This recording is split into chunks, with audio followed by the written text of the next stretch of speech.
বাগদায় খুনি স্বামী, ডাক্তার স্ত্রীকে গলা নলি কেটে খুন, থানায় আত্মসমর্পণ ডাক্তার স্বামীর। বাগদার হেলেঞ্চার ঘটনা, অভিযুক্ত অরিন্দম বালা এসএসকেএম এ এমডি করছেন এমনটাই আমরা জানতে পাচ্ছি। সরাসরি চলে যাব, অনিরুদ্ধ রয়েছে, অনিরুদ্ধের সঙ্গে কথা বলবো। তার আগে আরো একবার আপনাদের জানিয়ে রাখি যে বাগদার যে ছবি, বাগদায় খুনি স্বামী ডাক্তার স্ত্রীকে গলা নলি কেটে খুন, থানায় আত্মসমর্পণ ডাক্তার স্বামীর।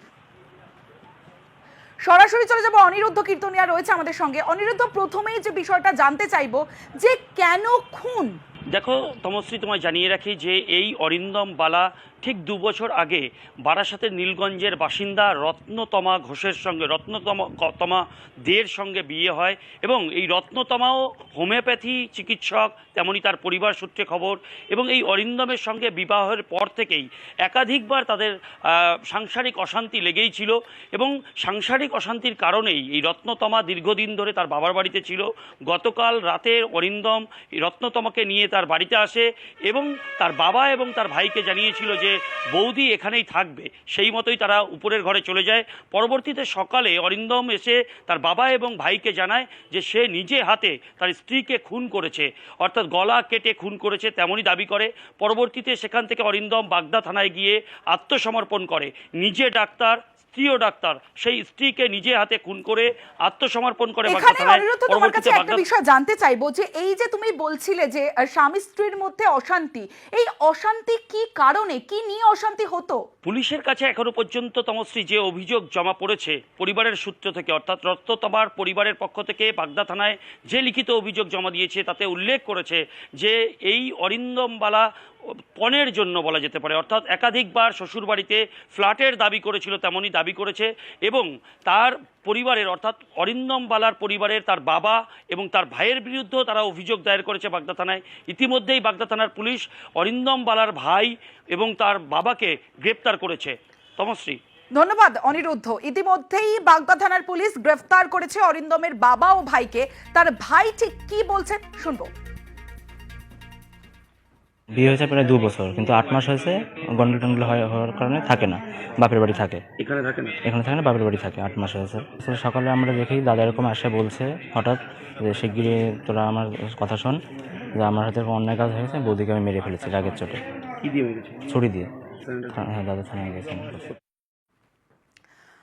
যে ছবি আপনারা দেখলেন, বাগদার ছবি আপনাদের দেখালাম। বাগদায় খুনি স্বামী ডাক্তার স্ত্রীকে গলা নলি কেটে খুন করা হয়েছে, থানায় আত্মসমর্পণ ডাক্তার স্বামীর। বাগদার হেলেঞ্চার ঘটনা, অভিযুক্ত অরিন্দম বালা এসএসকেএম এর এমডি করছেন যেমনটা আমরা জানতে পাচ্ছি। বারাসাতের নীলগঞ্জের বাসিন্দা রত্নতমা দে হোমিওপ্যাথ ডাক্তার, এমনটাই আমরা জানতে পাচ্ছি। তবে পণ নিয়ে একটা অশান্তি ছিল, সেই অশান্তি দীর্ঘদিন ধরে ছিল, তারপরেই খুন করে আত্মসমর্পণ করেছে অরিন্দম। ইতিমধ্যেই তার ভাই ও বাবাকে গ্রেফতার করা হয়েছে। গত সপ্তাহে নিউজ 18 বাংলায় মাথা ভাঙার একটি খবর দেখিয়েছিলাম আপনাদের, নিশ্চয়ই মনে থাকবে, যে বিজেপি করায় সরকারি কুয়ো থেকে জল নেওয়ায় বাধা। আর এই খবর দেখানোর পরই তৎপর প্রশাসন ছবিটা বদলালো খবরের জেরে। মাথা ভাঙার কেদারহাটে সরকারি কুয়ো থেকে জল নিতে পারছেন বিজেপি সমর্থকরা।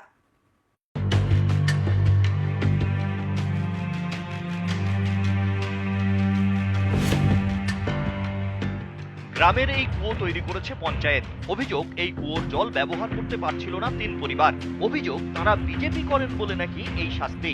পঞ্চায়েত ভোটের ফল প্রকাশের পর থেকেই তৃণমূল নেতারা এই অত্যাচার শুরু করেন বলে অভিযোগ। গত 17ই অগস্ট এই খবর দেখায় নিউজ 18 বাংলা। তারপরেই বদলে গিয়েছে ছবি। বাকিদের মতোই সরকারি কুয়ো থেকে জল নিতে পারছে ওই 3 পরিবার।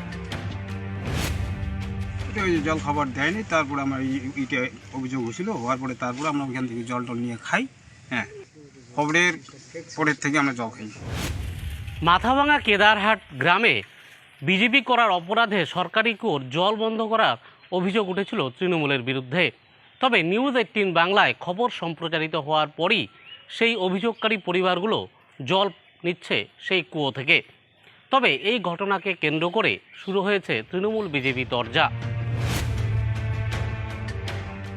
যখন আমাদের দলগতভাবে বলছে তখন তো আমার গায়ে লাগবে যে তৃণমূলের কিছু লোক বাধা দিছে, যার জন্য আমি এখানে পাড়া প্রতিবেশী সবার সঙ্গে আলোচনা করি যে এরকম কি কোনো, আগে এইখানে আসিনি, আগে পাড়া প্রতিবেশীদের সঙ্গে কথা বলছিলাম সবার সঙ্গে, তাতে ওরা বলছিল যে না আমাদের কোনো আর পরের তো ওই একদিনে ওর ভোটের দিনে ভোটের শেষে মদ টদ খায় নাকি একদিন বলছিল যে কালকের থেকে আমার কুয়া বন্ধ।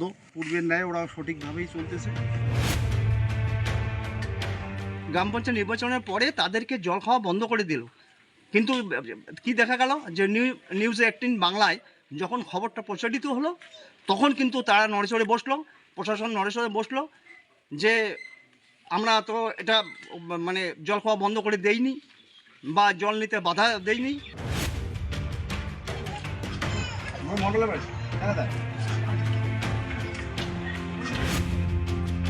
মাথাভাঙা থেকে রাজেশ দাস, নিউজ 18 বাংলা।